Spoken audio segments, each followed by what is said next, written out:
रोटी भाई, रोटी कहां से चलेगी बताओ ना। नौकरी तो वो करता नहीं है। अब्बा जान के घर आ गया, प्लाट खरीद लिया है, अब अगला प्लाट मकान बनना है। जाओ पता कर लो कादियान में जाके, मकान बनना है आगे।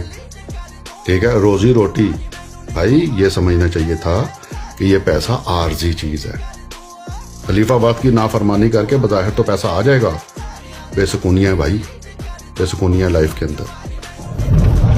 नीचे ना मसरूर भाई कुछ लोग कह रहे हैं जी तमाशा लगाया आप लोगों ने, ये हमने नहीं लगाया। तमाशा नहीं है ये जो ना वो आपका जो ना भाई लगा कर गया तमाशा, ठीक है ना।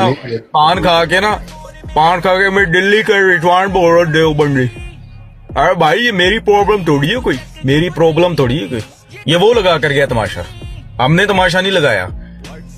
और अगर ये तमाशे बंद करने हैं तो मेरी ना जितनी भी नीचे बहनें हैं सारी हमारी बहनें हैं, ये बिनते अहमद बाजी कह रही थी, ये सारी बहनें, उनसे गुजारिश है कि बहनों से कि बाजियों आप ना इसको सैफी को बोलो कि सैफी साहब अपनी फेक आइडियां खत्म करे, ठीक है ना।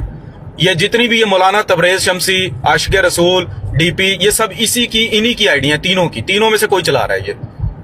अच्छा एक आप देखें मसरूर भाई, उस दिन मैंने कसम उठवाई ना उससे, वो एक से, उस दिन के बाद से वो फेक आईडी आने नीचे बंद हो गई, पोस्टें डालने बंद कर दी। ये क्या बात है भाई, वो जो गैर अहमदी फेक आईडी वाला है उसको पता भी लग